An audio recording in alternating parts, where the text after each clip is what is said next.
Muy buenas tardes, soy José Manuel Panero y vamos a dar comienzo a un nuevo programa de Salud y Sociedad.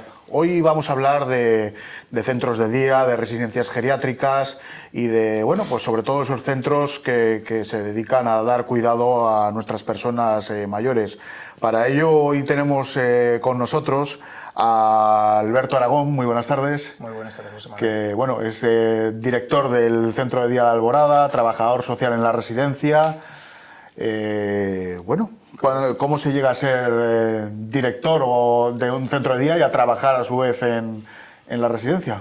Pues la verdad es que yo en mi caso tenía una implicación ya de hace muchos años de duración con la entidad. Empecé en el año 2005 en calidad de trabajador social en la residencia.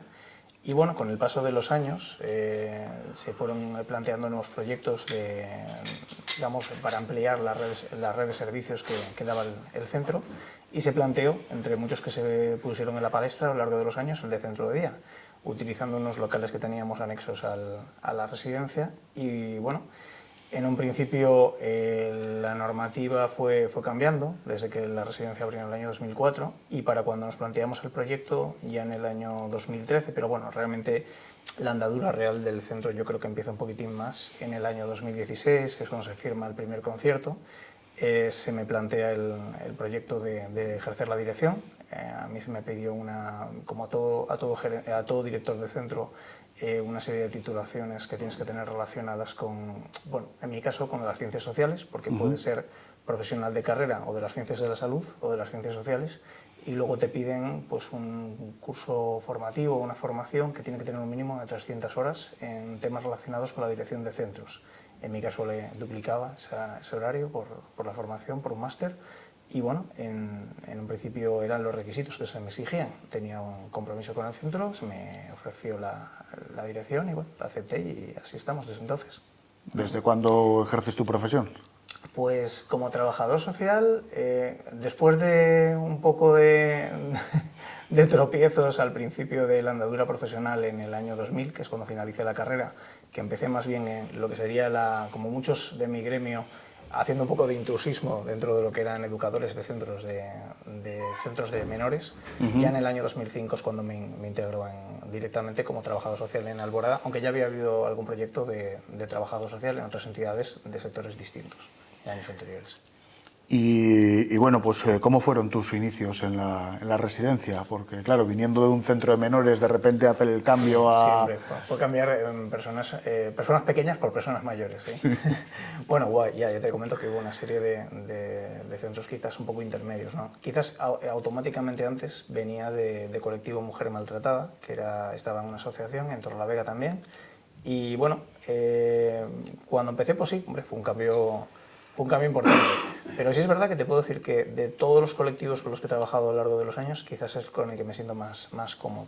Los objetivos a cumplir con ellos quizás son más fácilmente cumplibles, por decirlo de alguna manera, y por lo menos yo creo que por mi forma de ser, mi carácter encajo mejor con personas mayores. A mí me gustaban desde niño, o sea que siempre era el amigo de cuando venían las amigas de mi abuela a casa a tomar el café, que ya eran mayores. Siempre decían, este niño mira qué bien encaja con gente mayor, ¿no? Y yo creo que ahí me viene de la infancia un poco así. Cogiendo un poco el hilo para trabajar en un centro residencial y tal, ¿hay que tener un corazón fuerte o es vocacional el trabajo? Yo creo que los trabajadores sociales, por lo menos los que trabajan o intentan trabajar de la mejor manera posible, que espero que sean el 99,9%, yo creo que tenemos una parte bastante vocacional.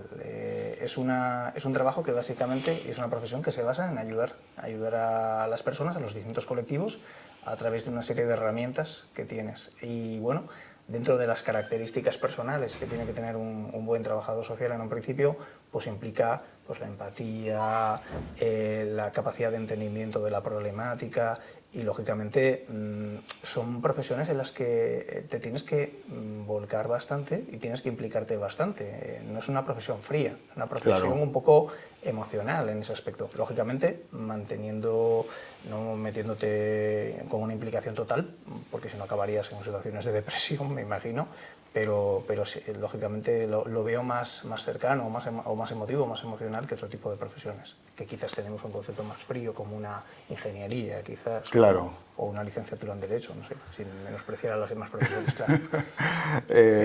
¿Cuál es tu papel con los residentes y con los familiares, es decir, ese contacto que tienes a diario? ¿En la residencia o en el centro de día? En ambos, claro, porque claro, contigo se da la circunstancia de que por un lado estás en la residencia de trabajador social Sí. y por el otro eres el gerente del centro de día. El director, sí. Los papeles son diferentes.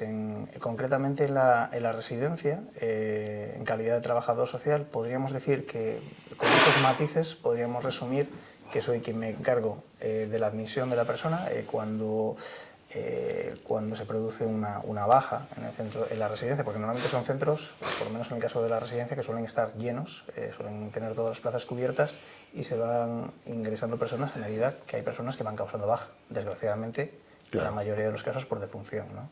Que suele ser lo habitual. Entonces soy a quien el Gobierno de Cantabria utiliza como interlocutor para asignarle las plazas, me entrevisto con las familias, les hago la acogida, la bienvenida y les hacemos un seguimiento. Digamos que igual que el departamento médico se encargaría del seguimiento de salud, nosotros nos encargaríamos de la integración social de la persona en el centro, de que esté bien integrada, de arreglar las incidencias y los problemas de convivencia que surjan, Claro. asesorarlos sobre dudas, y luego aparte dentro de la propia carga ya burocrática que tiene mi propia profesión, trámites administrativos, gestiones de documentación, recursos públicos, pero bueno, eso es una parte del trabajo. Y en el centro de día, al ser director, al ya no ser solamente el... Bueno, digamos que aunque parte de trabajo lo haces también, lógicamente, porque no dejas de ser trabajador social, Claro. la función es distinta. Soy quien me encargo de la representación del centro ante las administraciones públicas, te encargas un poquitín de las negociaciones de concierto, digamos que tienes un papel más fuerte, con más peso, Más carga, comparado con el otro centro, sí. Habitualmente oímos llamar a las residencias de muchas formas, es decir, centro, residencia, asilo, geriátrico.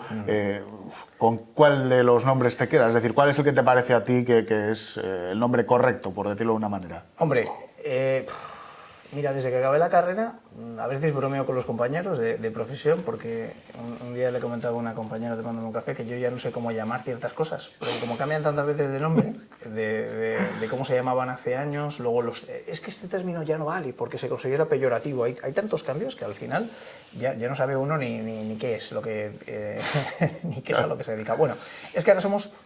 Si no ha cambiado, que igual en la última temporada igual ha cambiado, ya no me he enterado. Lo último que tenían enterado es que éramos centros de atención a personas en situación de dependencia, todo eso. Bueno, somos un centro de mayores, centro Claro. para personas mayores, en un principio dependientes, básicamente. Y yo creo que ese nombre no creo que tenga connotación, o residencia de ancianos, tampoco pasaría nada por llamarlo así. Claro. Al final son mayoritariamente personas ancianas, pero bueno, ya te digo que como a veces las terminologías cambian tanto, a veces en función de los avatares políticos, pues ya sabes, hoy esto está políticamente mal visto y hay que llamarlo de otra manera. Pero bueno, con residencia de ancianos o centro de mayores, yo creo que está bien. O centro residencial de mayores. ¿Puedes desmitificarnos un poquito eso, el centro residencial de mayores? Porque, bueno, mucha gente, eso, que si un aparcamiento, que si un no sé qué, es decir... Entiendo. Claro. A ver, quizás la gente tiene el concepto del centro residencial en el concepto antiguo que había en la época, quizás en la época del franquismo, ¿no? Del asilo, del hospicio.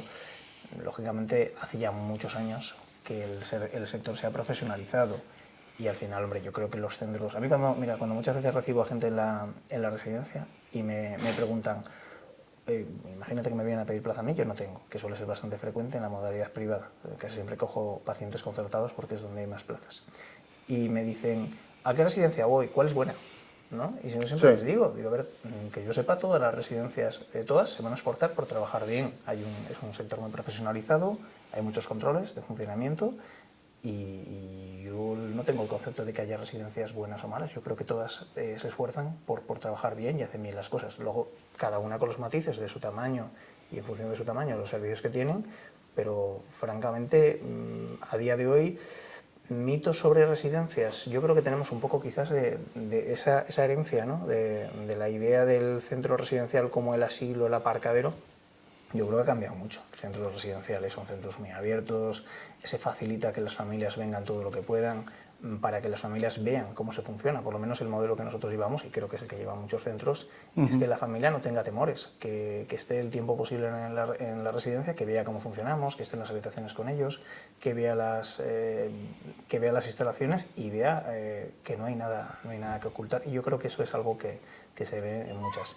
Y aparcadero, que es otro de los nombres peyorativos que se le pone, sí. Tampoco, porque hablando de la nuestra, por ejemplo, al ser una residencia que está en una zona céntrica, estando en Torrelavega y siendo accesible para las familias, que la gran mayoría de las familias son de allí, las familias no se desvinculan del paciente, ni mucho menos. Hay una tasa de visitas muy alta. Normalmente el centro por las tardes es un hervidero, está lleno de familias. Hombre, siempre tienes alguna persona que o tiene menos familia, o tiene alguna problemática familiar, o la familia no vive ni en Cantabria, pero normalmente no suele ser así. Entonces, las familias están pendientes de su evolución, mantienen un contacto habitual con el centro, con lo cual yo creo que esos son un poco mitos que escapan un poco a la realidad actual. Claro. Háblanos un poco de las características y sobre todo de las prestaciones que ofrecen hoy en día esa residencia de la que nos dices que está profesionalizada, que da unos servicios muy diferentes a todo eso que nos suena antiguo. Para desglosar un poco a grandes rasgos los centros residenciales, por decirlo de alguna manera, en tres tipologías hablamos específicamente de los centros residenciales. Sí. Podríamos decir que el centro residencial más grande, el macrocentro, tipo por ejemplo los centros de la Fundación Asilo San José, de la Residencia de la Caridad de Santander, San Cándido, pues son grandes residencias y con grandes establo de más de 200 plazas, que tienen, pues lógicamente todos sus trabajadores tienen que tener la titulación que te exige el Gobierno de Cantabria. A más grande es el centro, más ratio de personal va a tener, por tanto más frecuente que tenga pues un par de médicos, varias enfermeras, fisioterapeutas, terapeutas ocupacionales, auxiliares, por supuesto. Todo va regulado según un ratio que marca el Gobierno de Cantabria por cada 100 usuarios. Y luego pues tienen servicios de limpieza, cocina, lavandería, mantenimiento, cafeterías. Una residencia de tamaño medio, como por ejemplo podría ser Alborada o la residencia San Felices o la residencia de Los Robles o Puente Viesgo, tendría el ratio adecuado al número de pacientes que tiene, que andamos entre una media de 120 usuarios, 150, todos, por supuesto, igual que una gran residencia, también con su titulación y con sus requisitos para poder ejercer, pero más acorde al tamaño. Y luego estaría el tercer modelo, que sería la mini residencia, y con esto te hablo de residencias de unas 20 plazas más o menos, que pueden tener pues algún técnico de carrera, uno o dos como mucho. Claro. Normalmente suelen invertir en enfermería, normalmente que suele ser un profesional que es muy resolutivo, y sin menospreciar a los míos, claro, que sí. Diga, los trabajadores sociales, no, enfermería, yo si tuviera por ejemplo que escoger un profesional con el que empezar la gestión en una residencia, un profesional de carrera, sin duda posiblemente escogería una enfermera. Y normalmente pues tienen su ratio también de auxiliares, con unos servicios más adecuados, lógicamente, al tamaño que tienen. Pero, como te decía antes, los tres modelos son adecuados. Depende de lo que estés buscando. Pues igual a una persona de, yo qué sé, de Carrejo, si le das el Asilo San José, le parece enorme. Claro. Y si le das, por ejemplo, la residencia de zona que tienen ellos, que es más chiquitina, o la residencia, yo que sé, de Villa Presente el Estanque, que es una residencia de 20 plazas, que es tipo como una casa rural, un ambiente muy familiar más pequeño, pero igual sí. Resulta estupendo y le gusta más que un concepto más grande. Claro, es un poco en función de lo que busques. Si buscas más número de gente, más bullicio, por decirlo de una manera, o no sé, o una cosita un poco más pequeña, más íntima. Sí. Es decir, pero claro, pero también va en tema de prestaciones, porque lógicamente... Más grande las prestaciones. Claro. Sí, es normal. Hombre, de base hay una normativa que nos regula a todos. Bueno, hay varias. Digamos que la más importante sería la orden de acreditación, que sería la que marca el Gobierno de Cantabria con los requisitos que le pide un centro residencial para poder ofertar plazas concertadas, que es el modelo concertado lo más típico que nos encontramos en Cantabria. Luego hay otras normas, la ley que regula los requisitos materiales y funcionales, o sea, qué espacios, qué materiales, qué estructura física tiene que tener un centro y qué requisitos administrativos básicos tiene que tener. Pero vamos, que ya te digo que se va a adecuar esa norma igual a un centro muy grande que a un centro muy pequeñito. Claro. La norma es común. ¿En vuestro centro, por ejemplo, hay separación entre personas más o menos dependientes? A ver, nosotros tenemos un centro que se divide en 4 plantas de zona residencial, la 1, la 2, la 3 y la cuarta. Luego tenemos una planta baja o planta cero de servicios comunes, y luego tenemos una -1, donde tenemos algunos servicios adicionales como son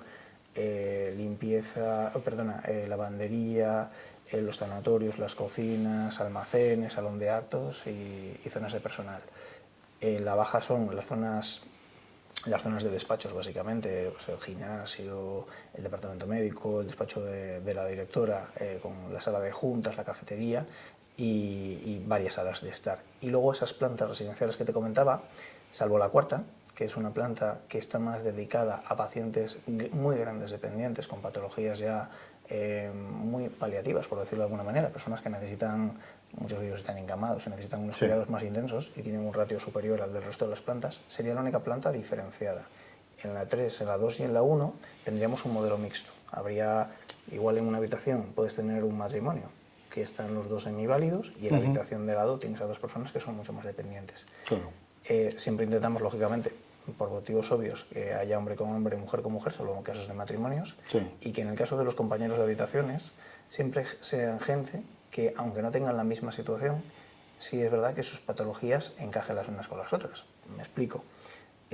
Si a mí me ingresa, yo tengo un señor, por ejemplo, que está solo en una habitación doble y le tengo que poner un compañero, y ese señor tiene una alteración conductual nocturna y llama a sus padres como rememorando por una demencia severa a las 3 de la mañana, yo no le puedo poner un compañero que esté cognitivamente bien y que duerma tranquilo, porque no le va a dejar dormir. Siempre buscaremos personas que estén más o menos parecidas.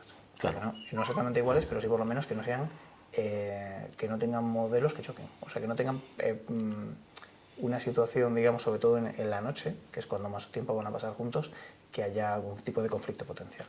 Claro. Por la propia evolución de la sociedad, cada vez la figura del cuidador de mayores está adquiriendo muchísima más importancia. ¿A tu juicio qué características debe tener? ¿Te refieres al colectivo de auxiliares? Sí. Vale.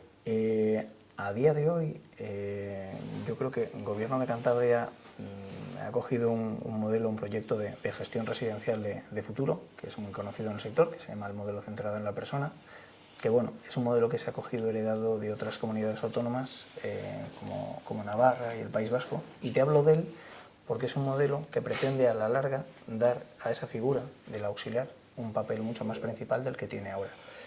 A día de hoy, pues bueno, desgraciadamente el colectivo auxiliar yo creo que es un colectivo que, a pesar de que yo creo que está bastante bien formado, tiene una formación que no es poca cosa, son un par de años, hay proyectos de ampliación, creo que se puede dar un papel bastante más importante. Yo creo que ahora mismo en centros residenciales son la base de cualquier centro residencial, de hecho de ellas depende en la gran mayoría los cuidados asistenciales, todo lo que es el baño, el aseo, vestirse. Si realmente, si lo planteamos de manera fría, los equipos técnicos profesionales, los médicos, los trabajadores sociales, las enfermeras, tenemos una función importante, pero sin ellas no somos nada, somos un complemento, somos una mejora del servicio. Pero ellas realmente son la piedra angular de cualquier residencia. Si tú una residencia pierdes a tus profesionales de carrera, de la noche a la mañana puedes seguir trabajando, pero si te pierdes a tus auxiliares, tienes un problema muy serio, porque son las personas que se encargan de levantarlos, de vestirlos, de asearlos.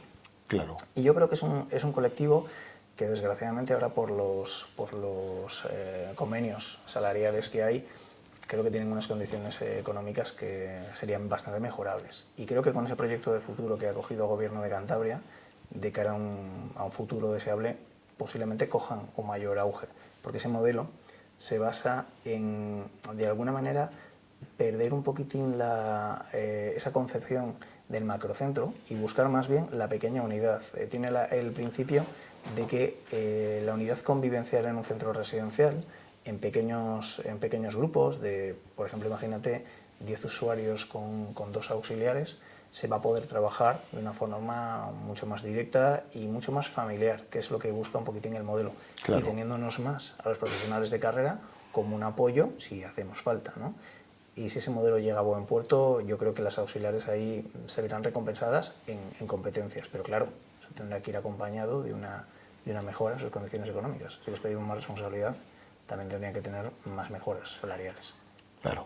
Cuando, por ejemplo, un familiar que está al cuidado de una persona mayor o con algún tipo bueno, pues de necesidad especial, debe plantearse el pedir ayuda, es decir, el acudir a un centro ya, pues como bien sea un centro de día o bien incluso el siguiente paso que sería la residencia. Vale. En la ley, por englobarlo de alguna manera en la ley de dependencia, que es la que ahora mismo nos va a dar cobertura a las determinadas situaciones que se nos van planteando, por enfocarlo de alguna manera, podríamos decir que la dependencia se podría resumir en dos puntos bastante importantes, que serían la necesidad de cuidados en las actividades instrumentales de la vida diaria y la necesidad de cuidados en las actividades básicas de la vida diaria. Cuando la persona mayor va generando cada vez unas dependencias menores, que suelen ser, en las instrumentales te hablo del manejo del control del dinero, la limpieza de la vivienda, hacer gestiones administrativas, hacerse la comida, ese tipo de cuestiones, pues al final va a necesitar unos apoyos más pequeños. Cuantos más años van cogiendo o más necesidades más enfermedades se van presentando, más patologías se van presentando, se van a ir generando la necesidad a las actividades básicas de la vida diaria, que serían las que son ya más importantes, el baño, el aseo, el vestirse, etcétera, etcétera, la capacidad de ambulación, la capacidad de comer. Entonces, si valoramos la ley de dependencia con una persona que va generando dependencia, nos va a ir dando una serie de grados que se basan en 1, 2 y 3, y ahí es a donde voy a tu respuesta, de ahí tanto rollo que te cuente ahora. Hay una serie de apoyos que van a ir de menos a más, de recursos, de apoyos más leves ante necesidades más leves, a apoyos más grandes con situaciones más graves, ¿no? Claro. Dentro de los apoyos que tendríamos, pues si la persona, por ejemplo, empieza a tener una necesidad para actividades instrumentales de la vida diaria, que son las básicas que te comento, un apoyo como el de ayuda domiciliaria o el de teleasistencia, por ejemplo, podrían ser suficientes. Hay, por ejemplo, plantearse algo como un centro residencial 24 horas, pues bueno, no es mala idea tampoco, pero hombre, yo creo que una persona en esa situación puede vivir en su domicilio con esa serie de apoyos. Cuando esas necesidades vayan aumentando, sean de más intensidad, tendremos otros recursos intermedios. Bueno, tenemos el servicio de catering también, que me he olvidado hablar de él, que es el que nos trae comida al domicilio. Y luego nos podemos ir planteando recursos si queremos seguir manteniéndonos en el entorno familiar, como por ejemplo el centro de día, que es el otro proyecto que tenemos nosotros, que nos va a ofrecer normalmente, además en la ciudad de Torrelavega, pero bueno, en toda la comunidad autónoma de Cantabria hay una gran red de centros, un apoyo diario, que puede ser o de lunes a viernes o de lunes a domingo, donde la persona va a hacer una rehabilitación física, una estimulación cognitiva normalmente, va a tener, si necesita algún tipo de cuidado asistencial, cuidados asistenciales en un periodo diurno y luego va a volver a su domicilio, ¿no? Eso sería, podríamos decir, en un estadio más bien moderado. Aunque bueno, también hay que discernir que hay centros de día para personas más válidas y centros de día psicogeriátricos, que serían ya para personas ya con una patología más de deterioro cognitivo más severo. Aunque bueno, yo creo que realmente cuando se planteó el servicio de centro de día se hizo más para ese estadio intermedio. Y luego, cuando hablamos de una gran necesidad de cuidados, una persona que ya tiene su propio domicilio, se empieza a convertir en una casa con barreras, ¿no? Tengo un baño que no está adaptado, tengo un grupo familiar pues igual que no puede dar todo el apoyo que se necesita, y con una ayuda domiciliaria y con un centro de día ya se queda corto, ya necesitamos dar un paso más adelante. En ese último término, quizás ya cuando los cuidados son más intensos, ya es cuando nos podemos plantear el centro residencial 24 horas. En estos prácticamente 15 años que llevas de trabajo con personas mayores, habrás visto evolucionar mucho el sector de las residencias. Sí. ¿Cuál consideras que son los mayores cambios que ha habido en estos 15 años, por ejemplo? Ha habido, te podría resumir, a mi juicio, dos cambios. El perfil del usuario que viene al centro de día, al centro residencial, y luego los servicios y la norma, los cambios en servicios que da el Gobierno de Cantabria y norma. Con el tema de la tipología, porque yo recuerdo en el año 2005 que era bastante típico, por lo menos hablando de nuestro centro. Claro, hay centros en que te podría decir que quizás por la zona en la que estén, quizás por la oferta que haya en zona, pues igual tienen otro tipo de pacientes distintos. Pero si hablo concretamente de la mía, Yo en 2005 tenía un tipo de paciente más válido, normalmente. Había mucho caso de sentimiento de soledad, gente que tenía dependencia para actividades instrumentales, podía encajar perfectamente en residencia. De hecho, tenía una vida muy activa, trataba muchísimos programas de vacaciones del Inserso, termalismo social, se lo pasaba muy bien. Sí. Pero claro, ya con el paso de los años, el centro residencial, sobre todo a raíz de la crisis, que es lo que marca un poquitín el punto de inflexión, Claro. empieza a encontrarme un perfil de gente muy dependiente, gente mucho más, con más necesidad de cuidados, sobre todo en los primeros años de la crisis. Ahora, de alguna manera, quizás se está normalizando un poco y vuelvo a recibir otra vez un número que va creciendo de pacientes semiválidos. Pero bueno, a día de hoy te puedo decir que la gran mayoría de las personas que van viniendo suelen ser de perfil más bien gran dependiente. Y el otro cambio que te decía era en cambio en norma. De la normativa que había y los controles que había en el año 2005 a los que hay en el año 2019, ha habido mucho cambio. El gobierno de Cantabria ha hecho un impulso muy importante al sector concertado, sobre todo, porque de hecho ahora mismo en residencias solo tienen 2 centros públicamente públicos, o sea, residencias públicas, que son la de Cueto y la de Laredo. Todos los demás centros que tienen son todos de modelo concertado, como el nuestro, Claro. el de José, Puente Viesgo. Entonces, ahí ha habido un cambio con el paso de los años. Cada vez ha habido una concertación mayor y a día de hoy, yo manejaba números hace unos meses en una ponencia que hicimos, que hablábamos de unas casi 4.000 plazas, yo creo que en Cantabria, me parece que era una cosa así, solo en residencias. Un número de plazas muy importante Muy ya. importante, sí, la red pública cántabra es muy grande. Y el otro cambio es en las normativas, eso sí es un poco tedioso. Ese cambio sí que no ha sido muy a mejor.